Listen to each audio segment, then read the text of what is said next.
A few weeks ago, I did a video entitled Strats, just looking at a couple of different strats that I've got here and comparing the specs and the sounds.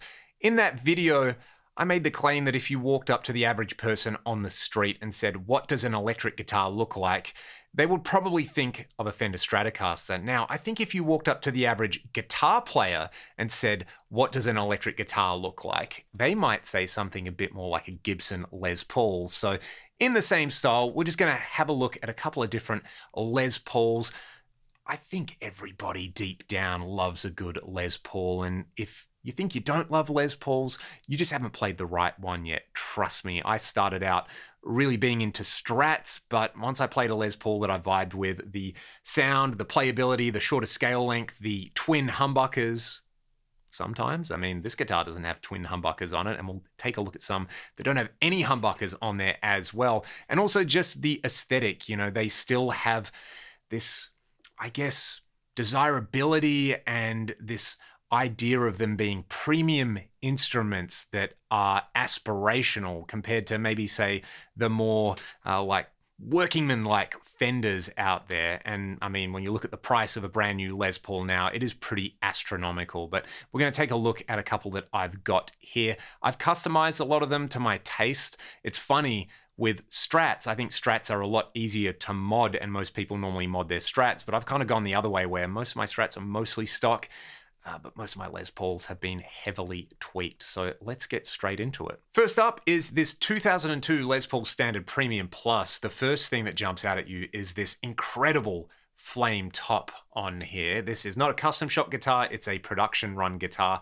I've replaced all the hardware on this. We've got Godot SD90s on the headstock, Martin A. Smith humbuckers, and then a Tone Pros tailpiece and bridge. All the electronics have been replaced with CTS pots. This might be the original toggle switch though on here. Now, I have this wired up with a master volume and tone. You could make the argument that a Les Paul isn't really a Les Paul unless it's got an independent set of volume and tone controls on here, and so that you can do that cool three-way blend. The other thing on this guitar is the magnets between these two pickups are out of phase. So in the middle position, you can kind of do the Peter Green, Gary Moore thing on there. Let's just start with this sucker wide open, and then I'm going to back off the volume and tone controls, and it still does all the things you would expect a good Les Paul to do.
This guitar definitely leans more towards that kind of stringy, wiry, telly on steroids kind of tone, especially there. And When gigging with this guitar, I mean, the whole reason why I had a master volume, master tone put in is that it just kind of makes it really easy to control the overall gain levels on there. If I do want to tweak the tone control or the volume control, they work across all the pickup selections on there.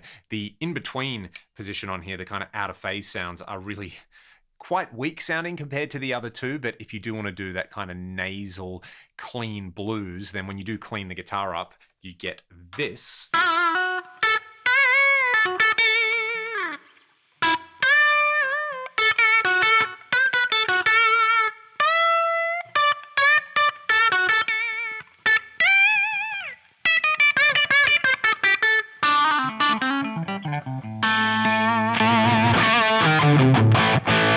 Now, if this was the only Les Paul that I had access to, I would probably flip that magnet so these are in phase and I'd have a master volume and tone control, but that's where the next Les Paul comes in. This is a 1979 or 1980 Les Paul Artist. Not many of these were made. It's kind of halfway in between a custom and a standard in terms of spec. You can see it is bound multiple layers on the top, but then there's no binding on the back. There is this little cutaway, and what on earth is all of that? There's this giant cavity. Gibson made these after they did the RD guitar model, and if you're a fan of the band Ghost, you know the RD shape. They've become really popular and desirable recently, primarily because of that band, but the RDs didn't sell very well at all, so they decided to plonk the Moog Electronics, who Gibson, then owned by Norlin, had just acquired. So there were these big circuit boards in here. I think there's like a compressor, an expander, and an active EQ or something like that. When I got the guitar, half of that stuff had been removed. Furthermore, there was a giant hole in the top of the guitar. It was chiseled out for a Carla tremolo. So that has been filled. It's been replaced with a Stets bar, sort of so that I can have a trem on this guitar when I want to, but mostly to cover up the very mismatched wood grain on there. I've also got a set of Mr. Glynn's pickups in here. So we've got a bridge humbucker, and then this one in here in the neck, the black sand. That's kind of like a P90 meets Filtertron. I really, really like it. It's a really articulate pickup on here. You got the custom style inlays. The neck has been shaved back. This has been refretted by Tim at Williams Guitars.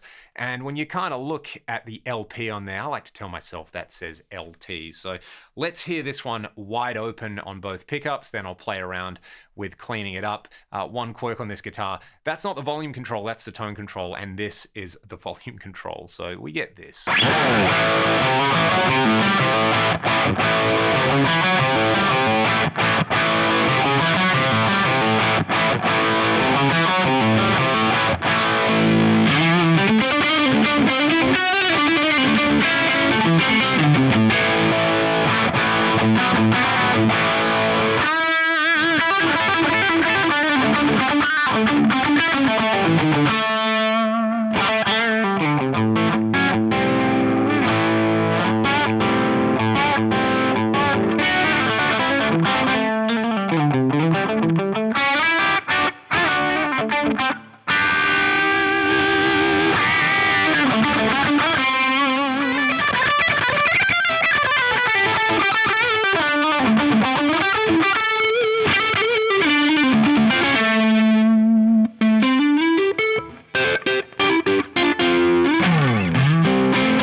Is way more aggressive, and I describe the difference between the pickups as like, if this pickup is Malcolm Young, this pickup is Angus Young. It's just got that extra little bit of bite and aggression in there, whereas this one is a little more open, airy, and like I said earlier, it's just articulate on there. I really like the way both of these pickups clean up and what you can do with the volume and tone controls on there, and it just makes this a really unique instrument. I really should put something in these two little holes that are drilled out here because there's so much room. I could probably fit an entire like tube screamer circuit in there or something like that, have it battery powered and have an on and off switch on here. I don't know if anyone's got any good ideas for what to do with these. Let me know in the comment section below. So let's roll with that single coil theme and go on to the next guitar. It's an Alpine White Les Paul Custom. This one is a 2002 production model, so it's not a custom shop model on here.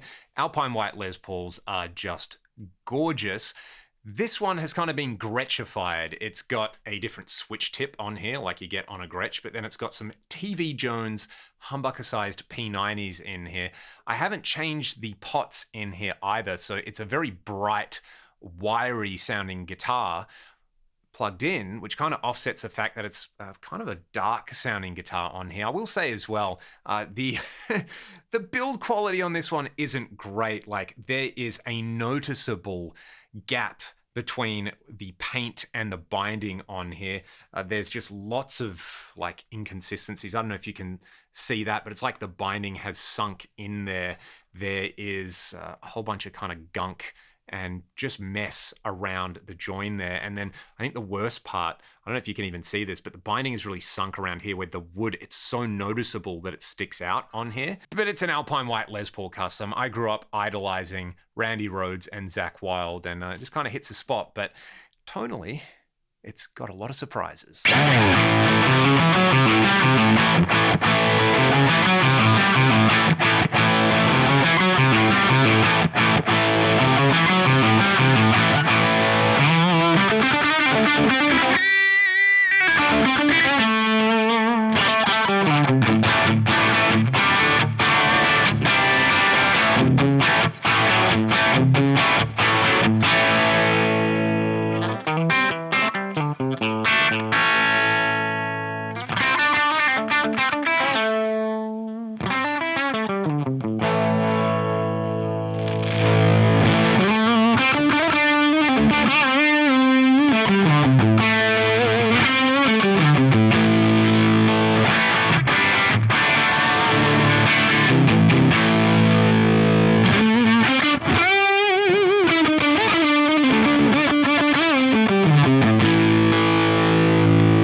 That with everything wide open control-wise, it just has that angry Les Paul P90 thing, but as soon as you back it off a little bit, it is wide open and crystal clear, and again, kind of a little bit more what I would expect something like a Gretsch to sound like. When it comes to the king of kind of slinky sounding Les Pauls, it has to be this one. This is a mid-70s Les Paul Deluxe. This is my dad's guitar. He actually bought it brand new and has had it ever since. And it's totally stock. Finally, a totally stock Les Paul in this video. It's got the mini humbuckers in it. This one has a 3-piece top. I don't know if you can quite catch the grain on there. And then it's got the infamous sandwich body on here. So you can see in between these skinnier layers of mahogany, there's a really, really thin layer of, I don't actually know what it is. It might be maple or walnut. So that's their attempt at weight relief in there. It's also got a multi-piece back on there and this kind of teardrop. I mean, it's not really a tobacco burst. It just goes from black to amber on here. It's got the Deluxe style inlays on there. This one's in really, really good condition. I think the only thing that has been changed is I changed the input and output jack a little while ago. This one's really interesting because with everything wide open, it's got that similar thing to the P90 equipped Les Pauls, but it's just got its own thing, especially in the middle position on there. I think that's where this guitar really shines. I never want to play this for the traditional Les Paul style thing, but it almost sounds like a Firebird to me.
While the construction is clunky, it's actually pretty smooth to play. The frets are really worn down, but I don't mind that. It's just kind of like being able to step back in time and play a Les Paul that you would have been able to buy off the shelf at the time, in contrast to the other guitars here, which have been heavily modified to my personal taste. You can also hear on there that that neck pickup doesn't really sound like a P90, doesn't really sound like a humbucker. It's almost like a super fat Strat neck pickup on there, which when you look at this guitar, I don't think you would expect. And one of my favorite guitar players of all time, and one of the guitar players who was really influential in me actually wanting to play guitar, played a Les Paul Deluxe, Scott Gorham from Thin Lizzy, and I didn't know he played a Deluxe until much later on there. And yeah, that to me, the neck pickup, you know, this has kind of got a bit of that Scott Gorham vibe going on. For fun, let's just hear the bridge pickup on all of these guitars wide open playing the same riff. Then we'll hear the neck pickup with the volume just backed off a little bit, playing a few slinky little chords.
Thanks so much for sitting through the video. Let me know your thoughts on not only these guitars that I featured here, but let me know about your Les Pauls and your run-ins with Les Pauls. Have you ever played like a real 59 or a 54 or a 57 Gold Top, something like that, one of these absolute desert island guitars? I think the closest that I've got, and maybe the best Les Paul that I've ever played, is a Gil 59 replica, which I've got a video up about on here. I've also played a 58 ES335 that was just gorgeous as well. I think I'm getting to that stage of my life also where my favorite Les Pauls are secretly 335s. So if you like this video, maybe we'll do a video about 335s or semi-hollows or tellies or PRS or something else in that vein, just celebrating these iconic guitar designs. Let me know your thoughts in the comment section below. If you like what I'm doing here on the channel and you want to support me directly, there's links in the video description. Otherwise, have a great day, and I'll see you next time.